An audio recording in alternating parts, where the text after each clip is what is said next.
বর্তমান সময়ে নানা ধরনের ট্যাগ আমাদেরকেও দেয় কি দেয় না বলেন? দেয়। আমাদেরকে কি বলে? মৌলবাদী বলে বলে বলে ওই যে রাজাকার বলে, রাজাকার রাজাকার খেলার দিন শেষ। মন মতো হইলে মুক্তিযোদ্ধা, মন মতো না হইলে রাজাকার, এই দিন শেষ। ওই দিন আর নাই, এই কার্ড দিয়ে আর খেলার দিন নাই। এগুলো মানুষ আর খায় না এখন, এগুলো গিলে না আর। সাধারণ মানুষ বড্ড সচেতন। দেখেন কালের বিবর্তনে, সময়ের আবর্তনে একই পরিক্রমা আমাদেরকে ট্যাগিং করে, আমাদেরকে মৌলবাদী বলে, ব্যাকডেটেড বলে, রাজাকার বলে, জঙ্গি বলে, যুদ্ধাপরাধী বলে, আছে না এরকম? ওয়াসবির আলা মা ইয়াকুলুন, নিজের সাথে মিলায় নেন, যা বলে ধৈর্য ধারণ করো। ওয়াহজুরহুম হাজরান জামিলা, জাস্ট ইগনোর দেন, ভালোভাবে ইগনোর করেন, খালাস, সালাম দিয়ে কেটে পড়েন। তাহলে প্রিয় ভাইরা, এই বিপদ আপদ আমাদের পিছু ছাড়বে না, পিছু ছাড়বে না। নবীদের পিছু ছাড়ে নাই, আমরা কোথায়? আমরা আর কি? বিপদ আমাদেরকে ধৈর্য ধারণ করতে হবে, মনোবল হারাইলে হবে না। তাহলে প্রিয় ভাইরা, এটাই জীবনের বাস্তবতা। সবর আমাদেরকে ইখতিয়ার করতে হবে, হতাশ হওয়া যাবে না। অনেকে আমরা অল্পতে হতাশ হই। এই যে আমরা ধৈর্য ধারণ করছি, এর ফল পাচ্ছি না। দীর্ঘ 1.5 দশক ধরে ধৈর্য ধারণ করছেন না আপনারা? এখন মুক্তি, স্বাধীনতা, বিজয় এনে দিয়েছে কে? ধৈর্য ধারণ করুন। ধৈর্যের যে ফলাফল, এটা বড় মিষ্টি। আসসালামু আলাইকুম ওয়া রাহমাতুল্লাহি ওয়া বারাকাতুহু। আমরা শুরুতে আল্লাহ রাব্বুল ইজ্জা ওয়াল জালালের দরবারে শুকরিয়া জ্ঞাপন করছি, যিনি আজকে আমাদেরকে এরকম চমৎকার একটি পরিবেশে, চমৎকার একটি ইসলামিক কনফারেন্সে উপস্থিত হওয়ার সুযোগ করে দিয়েছেন। আমরা সবাই পড়ছি কালিমাতুশ শুকর, আলহামদুলিল্লাহ। সম্মানিত সুধী, আমরা এই পৃথিবীতে খুব অল্প একটা সময়ের জন্য, একটা ট্রানজিট পিরিয়ড কাটানোর জন্য বেসিকলি আমরা এই পৃথিবীতে এসেছি। আমরা কি চিরকাল এই পৃথিবীতে থাকবো বলেন তো? না, একটা ট্রানজিট পিরিয়ডে আমরা এসেছি, আবার চলে যেতে হবে। এই যে আমাদের জীবন, এই জীবনের জন্য বিপদ আপদ, পরীক্ষা, স্ট্রাগল, এটা অনিবার্য, এটা হবেই। বিপদ নাই, কষ্ট নাই, আপদ নাই, অনিশ্চয়তা নাই, স্ট্রাগল নাই, এমনকি কেউ আছে এখানে? কেউ কি হাত তুলে বলতে পারবেন যে হুজুর আমার জীবনে কোনো বিপদ নাই, অথবা আমার জীবনে কোনো দুঃখ নাই, কষ্ট নাই, কোনো স্ট্রাগল নাই, কোনো রিস্ক নাই? এরকম সৌভাগ্যবান কেউ আছেন এখানে? তাহলে জীবনের জন্য পরীক্ষা, এটা অনস্বীকার্য, হবেই হবে পরীক্ষা। পৃথিবীর জীবনটাই এমন, এভাবেই এই লাইফকে ডিজাইন করা হয়েছে। পরীক্ষা থাকবে, এখানে বিপদ থাকবে, এগুলো উত্তীর্ণ হয়ে আপনাকে যেতে হবে। চিরসুখ চির শান্তি এটা এই পৃথিবীতে হয় না। চিরসুখ এবং চিরশান্তির জায়গা হচ্ছে জান্নাত। চিরসুখ এবং চিরশান্তি কোথায়? এটা জান্নাতের বৈশিষ্ট্য। চিরসুখ চিরশান্তি, টেনশন নাই, ঝামেলা নাই, পরীক্ষা নাই, বিপদ নাই, রিস্ক নাই, স্ট্রাগল নাই, এটা হচ্ছে দ্য ফিচার্স অফ জান্নাত, জান্নাতের ফিচার। কিন্তু সমস্যাবাদে তখন যখন জান্নাতের ফিচার আমরা দুনিয়ায় খুঁজি, যেটা পাবো আমরা জান্নাতে, এটা খুঁজি কোথায়?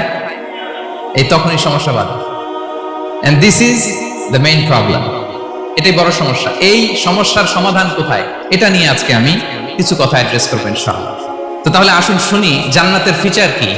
জান্নাতের কমন একটা ফিচার হচ্ছে জান্নাতে there will be no sickness in paradise. জান্নাতে কোনো অসুস্থতা থাকবে না, চিরসুস্থ। সুবহানাল্লাহ বলেন। চিরসুস্থ, চির সবল, কেউ অসুস্থ হবে না জান্নাতে। জান্নাত হবে অ্যান্টি এজিং, জান্নাতে বয়স বাড়বে না কারো। চির যৌবনা, চির যুবক, অ্যান্টি এজিং। আপনারা জানেন যে বর্তমান পৃথিবীতে অ্যান্টি এজিং ক্রিম পাওয়া যায় না? ক্রিম, কথা বুঝতেছেন? অ্যান্টি এজিং ক্রিম পাওয়া যায়। তারা বলে এই ক্রিম মাখলে চামড়ায় ভাঁজ পড়ে না।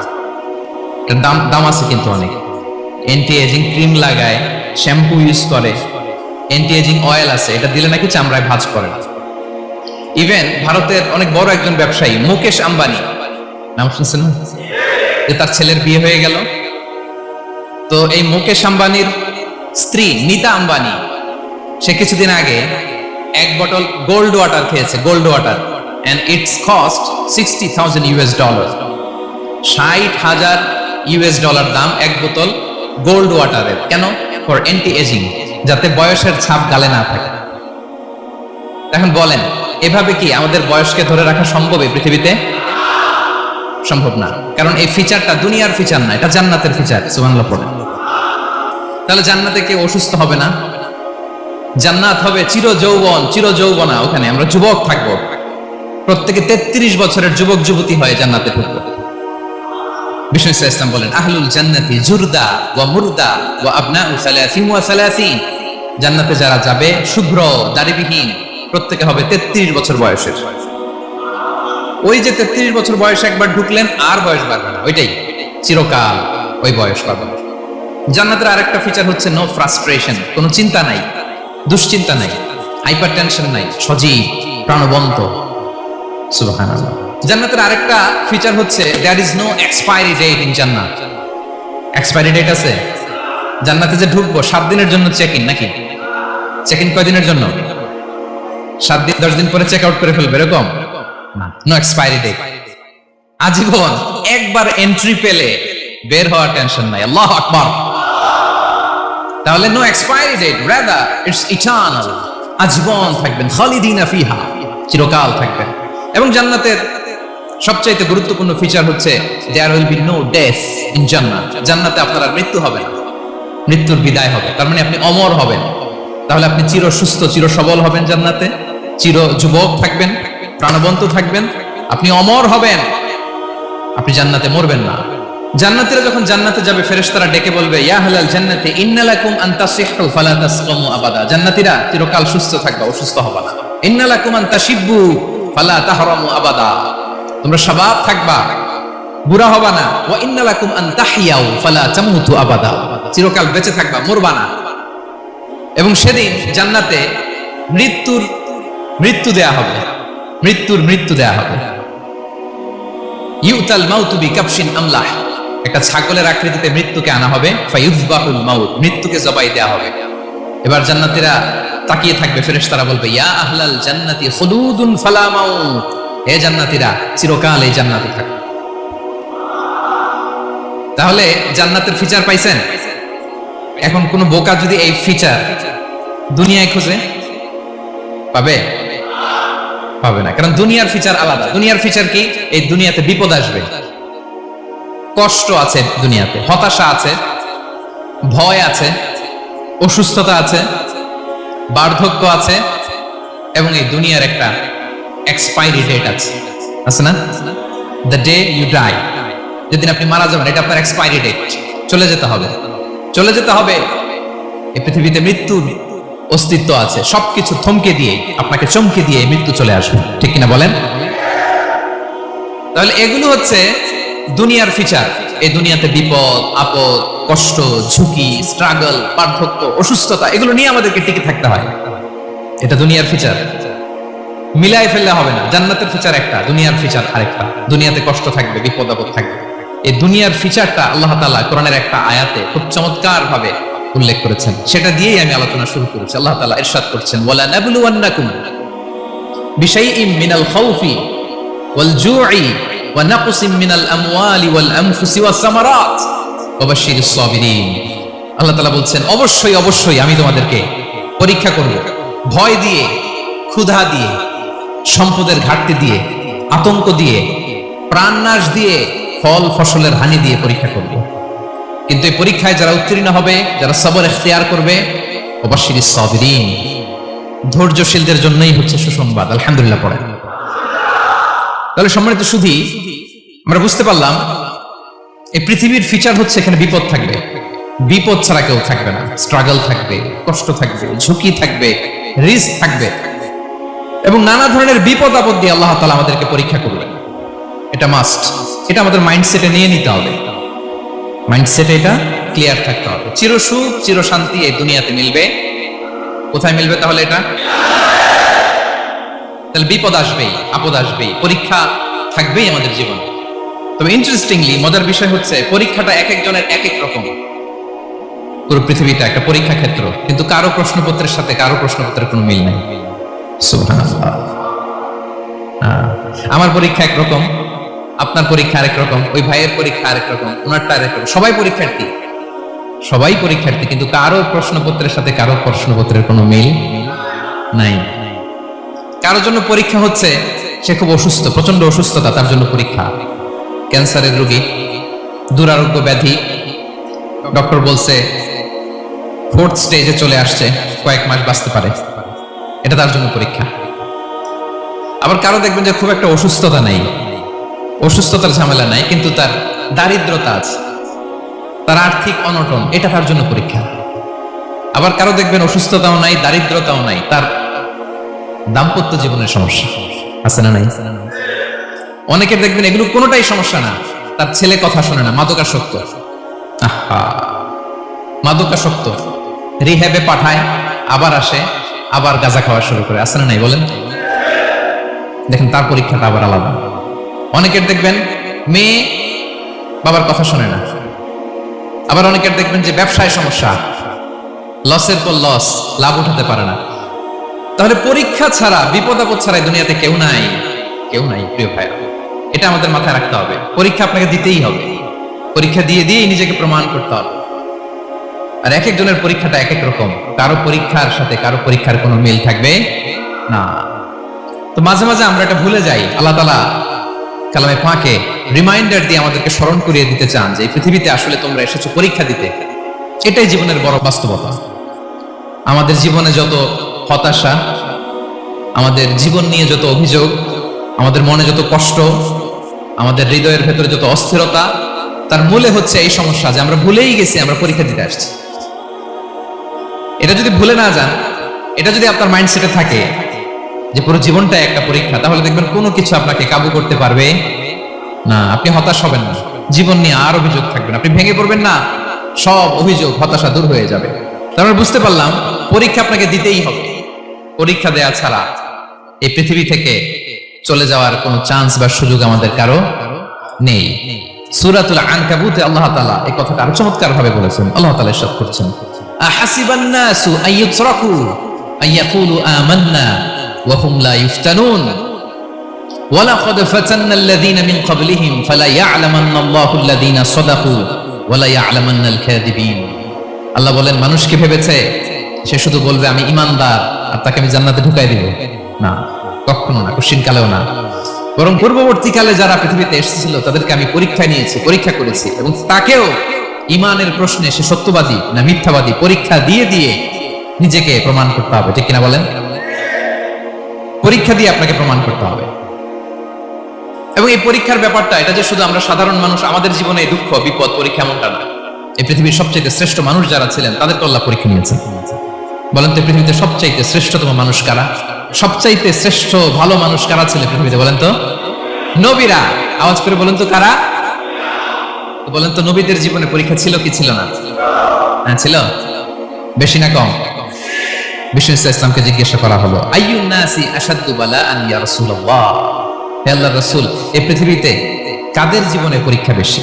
বিষ্ণু ইসলাম বললেন, আল আম্বিয়া, নবীদের জীবনে। আল আম্বিয়া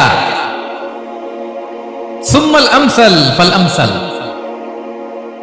সবচাইতে জীবনে পরীক্ষার সম্মুখীন সবচাইতে বেশি হয়েছেন নবীরা। তারপরে নবীদের পরবর্তী অবস্থান যাদের, সিদ্দিকীন যারা, শুহাদা যারা, সালিহিন যারা, আল্লাহওয়ালা যারা, তাদের জীবনে পরীক্ষা বেশি। ইউবতালার রাজুলু আলা হাসাবি দীনি, ব্যক্তির দিনদারি যত বেশি তার জীবনে আল্লাহর পরীক্ষাও তত বেশি। আপনি আল্লাহওয়ালা হবেন, আপনার জীবনে পরীক্ষাও অনেক বেশি। এজন্য ইমানদার হওয়া যেমনি মর্যাদার, ইমানদারের জীবনে পরীক্ষাও হবে অনেক বেশি। এবং পরীক্ষা যত বড়, খেয়াল রাখতে হবে, মন খারাপ করার কোনো সুযোগ নেই। পরীক্ষা যার জীবনে যত বড়, সেটাতে সফল হতে পারলে ওটার প্রতিদানও বড়। পরীক্ষা যত বড়, এটাতে সাকসেস হতে পারলে এটার রিওয়ার্ডও তত বড়। বিষ্ণু ইসলাম বলেন, ইযামুল জাযাই মা ইযামিল বালা, বালা যত বড় জাযাও তত বড়, প্রতিদানও তত বড়। কারণ নবীদের জীবনে যদি খেয়াল করেন দেখবেন, যেই নবীর জীবনে পরীক্ষা যত বেশি সেই নবীর জীবনে সফলতাও তত বেশি। সাইয়েদনা ইব্রাহিম আলাইহিস সালামের কথাটা একটু খেয়াল করেন তো, বলেন তো ওনার জীবনে পরীক্ষা কেমন ছিল? বেশি না কম? ওনার জীবনের পরীক্ষা থেকেই তো আমরা এই শব্দটা ব্যবহার করি, আমরা বলি অগ্নি পরীক্ষা। কি বলি? মানে আগুনে নিক্ষেপ করা হয়েছে সাইয়েদনা ইব্রাহিম আলাইহিস সালামকে, তাও স্বাভাবিকভাবে না, উলঙ্গ করে, নেকেট করে ওনাকে অপমানিত করবার জন্য ওনার গায়ের জামা কাপড় খুলে উলঙ্গ অবস্থায় আল্লাহর খলিল সাইয়েদনা ইব্রাহিম আলাইহিস সালামকে অগ্নিকুণ্ডে নিক্ষেপ করা হয়েছিল। এরকম এক্সপেরিয়েন্স এই অডিটোরিয়ামের ভেতরে আমাদের কখনো হয়েছে? তাইলে সাধারণ মানুষের জীবনের পরীক্ষা আর নবীদের জীবনের পরীক্ষার মধ্যে পার্থক্য আছে না নাই? ওই পরীক্ষায় উনি পাশ করে ফেললেন। 86 বছর পর্যন্ত আল্লাহর কাছে দোয়া করলেন, আল্লাহ আমাকে একটা নেককার সন্তান দাও। আল্লাহ সন্তান দেয় না। 86 বছর পরে আল্লাহ তাআলা সাইয়েদনা ইব্রাহিম আলাইহিস সালাম এবং হাজারের ঘরকে উজালা করে সন্তান দিলেন। সাইয়েদনা ইসমাঈল আলাইহিস সালাম পৃথিবীতে আসলেন কত বছর বয়সে? 86 বছর বয়সের এখানে কেউ আছেন? হ্যাঁ, আছি আমরা? কেউ নাই। 86 বছর বয়সে প্রথম সন্তান পেয়েছে। তাদের ঘরকে উজালা করে আল্লাহর নবী সাইয়েদনা ইসমাঈল আলাইহিস সালাম আসলেন। এবার আল্লাহ বললেন, যাও স্ত্রীকে আর এই কলিজার টুকরা সন্তানকে থাকো তো প্যালেস্টাইনে, প্যালেস্টাইন থেকে ১,৫০০ কিলোমিটার দূর দ্য ব্যারেন ল্যান্ড, ওই মক্কার ধুধুমরু প্রান্তরে রেখে আসো, যেখানে কেউ নাই, মানুষ নাই, গাছ নাই, পাখি নাই, পানি নাই, যাও রেখে আসো।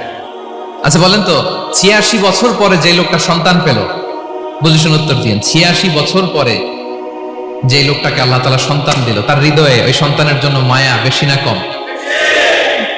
এমনি তো আমাদের প্রথম সন্তানের হিস্ট্রিটা একটু খেয়াল করেন তো। প্রথম আমাদের যে মেয়ে হয়েছিল বা যাদের ছেলে হয়েছিল, তার প্রতি আদর, সোহাগ, দরদ, ভালোবাসা, আহ্লাদ কত ছিল।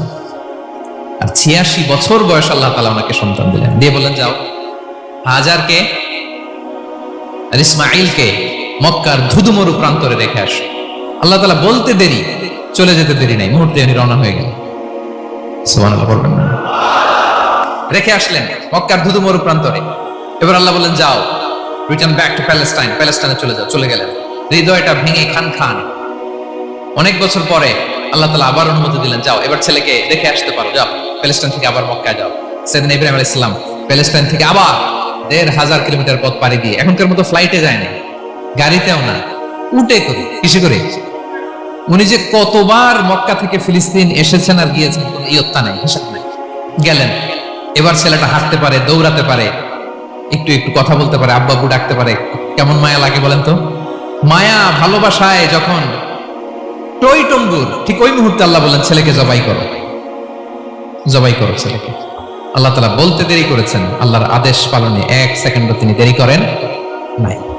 ছুরি চালালেন, জান্নাত থেকে দুম্বা নিয়ে আসা হলো।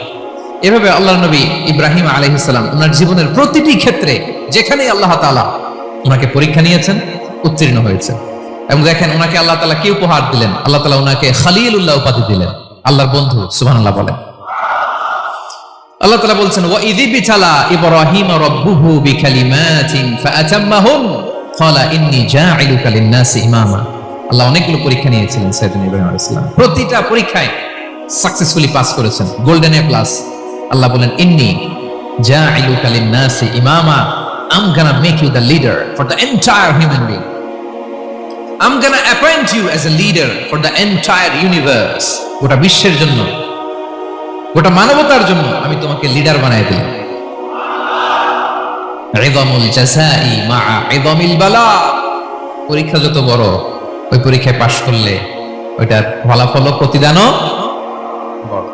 তাহলে দেখেন প্রিয় ভাইরা, সাইয়েদনা ইব্রাহিম আলাইহিস সালামের জীবনে পরীক্ষার কোনো শেষ ছিল না। আমি আপনি কোথায়? আল্লাহর খলিলের জীবনে যদি এত পরীক্ষা থাকতে পারে, আমি আপনি কোথায় বলেন তো? এবার বলেন, সাইয়েদনা মূসা আলাইহিস সালাম, ওনার জীবনে তো কোনো পরীক্ষার ছিল না। হ্যাঁ, গুণে শেষ করতে পারবেন? জন্মটাই তো হয়েছে পরীক্ষার মধ্য দিয়ে। মিশরের ছেলে সন্তান হইলে ফেরাউন বলছে জবাই করো, ওনার মা এরকম সিন্ধুকে করে ভাসায় দিলেন নীল নদীতে। আল্লাহু আকবার! কি একটা রোমাঞ্চকর পরিস্থিতির মধ্য দিয়ে আল্লাহ তাআলা ওনাকে বাঁচালেন। সুবহানাল্লাহ। জন্মই হয়েছে পরীক্ষার মধ্যে দিয়ে। বড় হইলেন, ফেরাউনের ভয়ে দেশ ত্যাগ করলেন, মিশর থেকে মাদিয়ান। আবার আল্লাহর আদেশে যখন ফিরে আসলেন, আবার ফেরাউনের সাথে তর্ক বিতর্ক, যুদ্ধ। একটা রাত আল্লাহ নবী মুসা আলাইহিস সালাম শান্তিমতো মিশরে ঘুমাতে পারে নাই। একটা রাত শেষ পর্যন্ত এই ফেরাউন মুসা আলাইহিস সালামকে ধাওয়া করেছে। ফেরাউনের ধ্বংসের আগ পর্যন্ত সে মুসা আলাইহিস সালামকে ধাওয়া করেছে। তার মানে মুসা আলাইহিস সালাম এই বিপদ আপদ পরীক্ষা এগুলো থেকে মুক্তি পান নাই। এবার বলেন ঈসা আলাইহিস সালামের কথা, ওনার জীবনে তার পরীক্ষা ছিল না? কি পরীক্ষা ছিল? হ্যাঁ, আল্লাহু আকবার। Same scenario goes to the biography of every messenger in the world. সব নবীর ক্ষেত্রে একই ঘটনা ঘটেছে। সাইয়েদনা ঈসা আলাইহিস সালাম দাওয়াত যখন দিলেন, ওনার বিরোধিতা শুরু হলো, ওনাকে হত্যার ষড়যন্ত্র হলো। ইভেন কি ওনাকে মারার জন্য বনি ইসরায়েলেরা উদ্ধত হলো, জানে বাঁচবার জন্য পালালেন, এক ঘরে ঢুকলেন, চারদিক দিয়ে ঘেরাও করলো, উনি দরজা জানালা লাগাই দিলেন। ওরা বললো একজন দরজা ভেঙে জানালা ভেঙে ভিতরে ঢুকো, ঢুকে দেখো বেটা ঈসা কি করে। একজন ভিতরে ঢুকছে, ঢুকার সাথে সাথে বল রাফাআহুল্লাহু ইলাইহি, আল্লাহ তাআলা ঈসা আলাইহিস সালামকে উপরে উঠায় নিল। আর যেই লোকটাকে তারা ভিতরে ঢুকালো তার চেহারাকে আল্লাহ তাআলা ঈসা আলাইহিস সালামের চেহারার মতো করে দিল। এবার তার বাইরের সাথীরা বলে ঘটনা কি, বেটা ঈসাও বেরোয় না, আমাদের লোকটাও বেরোয় না, সবাই ঢুক। দরজা ভেঙে ভেতরে ঢুকে দেখে ঈসা দাঁড়ায় আছে। বলেন তো এটা ঈসা না মিসা? এটা কি আসল ঈসা? ওমা কতালু ওমা সলাবু ওয়ালাকিন শুব্বিহা লাহুম। আল্লাহ বলে তোমরা আমার নবী ঈসাকে হত্যাও করতে পারো নাই, শুলেও চড়াতে পারো নাই, আমি সেফটি সিকিউরিটি দিয়ে আমার নবী ঈসা আলাইহিস সালামকে আকাশে তুলে নিয়েছি। তাহলে ওনার জীবনে পরীক্ষার শেষ ছিল না। এবার যদি আমরা বিশ্বনবী সাল্লাল্লাহু আলাইহি ওয়াসাল্লামের জীবনের দিকে তাকাই, ওনার জীবনটা দেখেন তো। আমাদের পেয়ারা নবী বিশ্বনবী মুহাম্মদুর রাসূলুল্লাহ সাল্লাল্লাহু আলাইহি ওয়াসাল্লাম, ওনার জীবনে কি স্ট্রাগল ছিল? স্ট্রাগল। মাক্কি জীবনের কথা যদি একটু খেয়াল করেন দেখেন তো, 3 বছর শিয়াবে আবি তালেবে জেল কেটেছেন, না খেয়েছিলেন। ওনার বংশের লোকেরা প্রথমে ছাগল খেয়েছে, ছাগলগুলো যখন শেষ, ছাগলের চামড়াগুলো শুকিয়ে ওইটা খাইছে। গাছের পাতা ছাল এগুলো খেয়ে খাবারের অভাবে বেহুশ হয়ে পড়ে থাকতো তারা, না খেয়ে। না খেয়ে কয়দিন ছিলেন আপনি? আমি কয়দিন ছিলাম না খেয়ে? মনেই তো পড়ে না, না খেয়েছিলাম কিনা কোনোদিন। এ হচ্ছে মাক্কি জীবন। মেন্টালি প্রেসার দেয়া হয়েছে। বিশ্বনবীর চাচা আবুল আহাব তার 2 ছেলে উতবা আর উতাইবা, এদের সাথে বিয়ে দিয়েছিলেন 2 মেয়ের। যখন দাওয়াত দেওয়া শুরু করলেন 2 মেয়েকে ডিভোর্স দিয়ে দিল। দেখেন একটা বাবার জন্য প্রাপ্তবয়স্কা মেয়েকে যখন উঠায় নেওয়ার আগে ডিভোর্স দেয়, তার মানসিক অবস্থাটা কেমন থাকে বলেন? মেন্টালি প্রেসারাইজ করা হয়েছে, ফিজিক্যালি হ্যারাস করা হয়েছে। বিষ্ণু ইসলাম যখন নামাজে দাঁড়াতেন, উটের পচা নারী ভুড়ি বিষ্ণুবীর কাঁধে চাপিয়ে দেওয়া হতো। আপনার জীবনে এরকম ঘটছে কখনো? আপনি নামাজ পড়তেছেন, উটের পচা নারী ভুড়ি আপনার কাঁধে চাপিয়ে দেওয়া হয়েছে। কয়দিন হয়েছে এরকম? কয়দিন হয়েছে? হ্যাঁ, তারপরে তো আলহামদুলিল্লাহ বেরোয় না মুখ দিয়ে। কেমন আছেন হুজুর? কোয়েন না, বেশি একটা সুবিধার না, তাই না? বেশি একটা একটু মিলাবেন। কতটুকু পরীক্ষা আমরা দিয়েছি। তায়েফে গেলেন বিশ্বনবী, তায়েফে গেছিলেন জমির বায়না দিতে, তাই না? জমি কিনবে তায়েফে। তায়েফবাসীদেরকে জাহান্নামের আগুন থেকে বাঁচাতে গিয়েছিলেন, নিজের জন্য না। সেখানে তায়েফের ছেলেরা পাথর মেরেছে বিষ্ণু ইসলামের গায়ে। এত শুভ্র দেহ ছিল, চেহারা ছিল, বিষ্ণুবীর গা দিয়ে ঝরঝর করে রক্ত ঝরেছে। ফিজিক্যাল হ্যারাসমেন্টের শিকার হয়েছেন বিষ্ণু ইসলাম। যখন যেদিন বিষ্ণু ইসলামকে হত্যার ষড়যন্ত্র করা হলো, আল্লাহ তাআলার আদেশে তিনি মক্কা থেকে মদিনায় হিজরত করলেন। মদিনাতে যেও একটা রাত, 7ম হিজরির আগ পর্যন্ত শান্তিতে ঘুমাতে পারেন নাই। 3 দিকে 3 ইহুদি বসতি, বনু কাইনুকা, বনু নদীর, বনু কুরাইজা। আহা, খাওয়ার মধ্যে বিষ মিশিয়ে দেয়া হয়েছিল বিষ্ণু ইসলামের। বাজুর, খাসির বাজুর রান পছন্দ করতেন। এক ইহুদি মহিলা বিষ্ণু ইসলামের ওই রানের মধ্যে বিষ মিশিয়ে দিয়েছে। ওই বিষের যন্ত্রণায় মৃত্যুর আগ পর্যন্ত বিষ্ণুনবী কাতরাতেন, এবং উনি ইন্তেকালের সময় ওই বিষের ব্যথা যন্ত্রণাতে ইন্তেকাল করেছেন। বিষ্ণুনবীর ইন্তেকালটা শাহাদাতের ইন্তেকাল ছিল। বিষ্ণু ইসলাম বলেছেন, ওই যে খায়বার এলাকার ওই মহিলা যে আমার খাবারে বিষ মিশিয়েছিল, সেই বিষের যন্ত্রণা, বেদনা, কষ্ট আমি অনুভব করছি। একটা রাত শান্তিতে, শান্তির ঘুম তিনি দিতে পারেন নাই। প্রিয় ভাইরা, তাহলে আমরা কি বুঝলাম? বিশ্বনবীর জীবনে পরীক্ষা ছিল কি ছিল না? আমাদের উপায় আছে? আমরা বাঁচতে পারবো এই বিপদ আপদ পরীক্ষা ঝঞ্ঝাল থেকে? বাঁচতে চাইলেও বাঁচতে পারবো? ইমাম মালিক আলাইহি রাহমাত নাম শুনেছেন? ইমাম মালিক, ওনার জ্ঞান থেকে লাখো লাখো মানুষ উপকৃত হয়েছে, কোটি কোটি মানুষ উপকৃত হয়েছে। মদিনার রাস্তায় রশি দিয়ে ওনাকে টেনে হিচড়ে এক এলাকা থেকে আরেক এলাকায় নিত জালেম বাদশাহরা। ইমাম মালিক আলাইহি রাহমাত। ইমাম আহমদ ইবনে হাম্বল, ওনাকে বেত্রাঘাত করা হতো, চাবুক দিয়ে পেটানো হতো। আল ইমাম আল আযম আবু হানিফা আলাইহি রাহমাত, ওনাকে কারাবন্দী করা হয়েছিল। তার মানে দেখেন, যত বড় বড় স্কলার, যত বড় বড় মাশায়েখ, এমনকি আম্বিয়া আলাইহিস সালাম, ওনারাও পরীক্ষা বিপদ আপদ থেকে রেহাই পান, পাইছে? তাহলে আপনি আর আমি পাবো? বলেন তো। তাহলে এটা আমাদের ব্রেইনে গেঁথে নিতে হবে যে জীবন মানেই এখানে বিপদ থাকবে, পরীক্ষা থাকবে। স্ট্রাগল করে করে আমাকে আগাতে হবে। কেউ আমার জন্য রেড কার্পেট বিছিয়ে রাখবে না। এই জীবনটা বড় জটিল। This is life, how it's design. এভাবেই পৃথিবীকে ডিজাইন করা হয়েছে। এখানে বিপদ আছে, কষ্ট আছে। এই পরীক্ষা দিয়ে দিয়ে আপনাকে উত্তীর্ণ হতে হবে। বুঝতে পেরেছেন প্রিয় ভাইরা? নাও দ্য কোশ্চেন অ্যারাইজ, এখন প্রশ্ন হচ্ছে কেন আল্লাহ এই পরীক্ষা নেন? কেন আল্লাহ তাআলা সূরা মুলকে বলেছেন এই পৃথিবী সাজানোর, এই জীবন মৃত্যুর এই খেলা, এর উদ্দেশ্যটাকে আল্লাহ তাআলা স্পষ্ট করে বলেছেন, আল্লাযী খালাকাল মাউতা ওয়াল হায়াতা লিয়াবলুয়াকুম আইয়ুকুম আহসানু আমালা। জীবন মৃত্যু দিয়ে তোমাদের জীবনকে সাজানো হয়েছে এজন্য, যাতে করে তিনি তোমাদের পরীক্ষা করতে পারেন। কি করতে পারেন? তোমাদের মধ্যে কে সৎকর্মে অগ্রগামী, কে কাজে ভালো, আমলে ভালো, এটা দেখার জন্য। বেসিকলি আল্লাহর দেখার প্রয়োজন নাই, আমাদেরকে দেখানোর জন্য এই পরীক্ষার আয়োজন। আমি ভালো করবো না খারাপ করবো এটা আল্লাহ জানে না? তোমার পরীক্ষা করা লাগে কেন? কথা বলেন। আমি জান্নাতি না জাহান্নামী এটা আল্লাহ জানেন না? বেসিকলি আমাদেরকে জানানোর জন্য এই পরীক্ষার আয়োজন। কাদেরকে জানানোর জন্য? মানে তুমি জেনে যাও তুমি জান্নাতি না জাহান্নামী। আমি ভালো করেই জানি। একটা ছোট্ট উদাহরণ দিলে বুঝতে পারবেন প্রিয় ভাইয়েরা। ধরেন আল্লাহ তাআলা দুইজনকে সৃষ্টি করলেন। উদাহরণস্বরূপ একজনের নাম আব্দুল্লাহ আর একজনের নাম আব্দুর রহমান। সৃষ্টির পরে আব্দুল্লাহকে বললেন, আব্দুল্লাহ আমি জানি তুমি পৃথিবীতে 50 বছর হায়াত পাইতা, খুব ভালো কাজ করতে, তুমি দুনিয়াতে অনেক ভালো কাজ করতে, এটা আমি আগেই জানি, আমার অসীম জ্ঞান বলে আমি আগে থেকেই জানি। তো যাও, তোমার এইমাত্র সৃষ্টি করলাম, যাও তুমি জান্নাতে ঢুকে যাও, কারণ আমি জানি তুমি জান্নাতি হবে। আচ্ছা, আর আব্দুর রহমান তুমি পৃথিবীতে খুব খারাপ কাজ করতে, এটা আমি জানতাম, তোমারে পাঠাইলে খারাপ কাজ করবা, তুমি সীমা লঙ্ঘন করবা, অন্যায় করবা, অপরাধ করবা, তুমি জাহান্নামী হবা, যাও। যেহেতু আমি জানি পরীক্ষার আর দরকার নাই, তোমারে জাহান্নাম দিয়ে দিলাম, যাও ঢুকে যাও।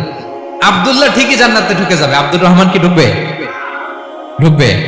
সে বলবে, আল্লাহ এইমাত্র আমারে বানাইলেন, এইমাত্র আপনি আমাকে সৃষ্টি করলেন, সৃষ্টি করেই বলতেছেন তুমি জাহান্নামে যাও, আর বলতেছেন আমি জানি দুনিয়াতে পাঠালে তুমি খারাপ কাজ করবা, তুমি জাহান্নামী হবা, পাঠানোর আর কি দরকার, আগে থেকে জাহান্নামে যাও। আল্লাহ আপনি জানলে জানতে পারেন, আমি তো জানি না। ঠিক কিনা বলেন? সে বলবে, না আল্লাহ আপনি ভুল বলতেছেন, এই দুনিয়াতে পাঠাইলে আমি খুব ভালো কাজ করতাম, আমি সীমা লঙ্ঘন করতাম না, নামাজ পড়তাম, রোজা রাখতাম, হজ করতাম, যাকাত দিতাম, সাদাকা করতাম, চ্যারিটি করতাম, জনকল্যাণকর সব ভালো কাজগুলো আল্লাহ আমি করতাম। এজন্য আল্লাহ তাআলা পরীক্ষার আয়োজন করেছেন, যাতে করে তুমি জেনে যাও যে পৃথিবীতে তুমি কি করেছো। এখন আর আল্লাহকে এক্সকিউজ দেওয়ার সুযোগ নেই। আচ্ছা বলেন তো, আবু জাহেলকে যদি আল্লাহ এখন কিয়ামতের দিন বলে, Abu Jahl go to the hell fire, Abu জাহেলের কিছু বলার সুযোগ আছে? কারণ ও দুনিয়াতে কি করে আসছে এটাও জানে না। ফেরাউনকে ডেকে যদি আল্লাহ বলে, ফেরাউন তুমি জাহান্নামে যাও, go to the hell fire, ওর কি কোনো এক্সকিউজ দেওয়ার সুযোগ আছে? বলেন, সুযোগ আর আছে? কারণ তুমি দুনিয়াতে কি করেছো তোমার চেয়ে ভালো কেউ আর জানে। পৃথিবীতে এই পরীক্ষার এই আয়োজনের সবচাইতে বড় উদ্দেশ্য হচ্ছে যাতে করে আমরা দেখে যাই যে আমরা কি কাজ করছি। কেউ যখন পরীক্ষা দেয় প্রিয় ভাইরা, ওই পরীক্ষায় কত পাবে তার একটা হিসাব আছে না? বলেন, আপনি গণিত পরীক্ষা দিয়ে আসছেন, যে 100তে 100 পাবে সে বলতে পারে আমার সব অঙ্ক হয়েছে, ঠিক কিনা বলেন?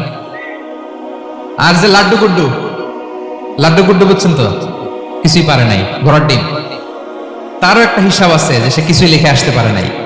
তাই পৃথিবীতে এই পরীক্ষার আয়োজনের প্রধানতম কারণ হচ্ছে যাতে করে আমরা বুঝে যেতে পারি যে আমরা কোথায় যাব, জান্নাতে না জাহান্নামে। প্রিয় সুধী, এ পর্যায়ে আমরা জানবো এই যে পরীক্ষা আল্লাহ তাআলা নিচ্ছেন আমাদেরকে, এই পরীক্ষায় সফল হওয়ার মূল মন্ত্র কি।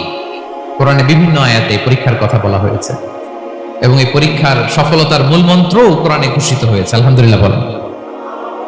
যে আয়াত দিয়ে আমি শুরু করেছি, এই আয়াতে আল্লাহ তাআলা বলেছেন, ওয়াবাশশিরিস সাবিরিন, নবী হে ধৈর্যশীলদেরকে আপনি সুসংবাদ দিন।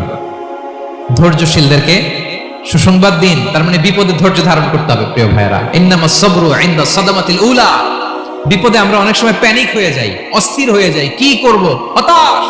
না, মুমিনরা হতাশ হয় না, ধৈর্য ধারণ করে। কি করে? ধৈর্য ধারণ করার শক্তি দাও গো মেহেরবান আমায়, দাও গো মেহেরবান।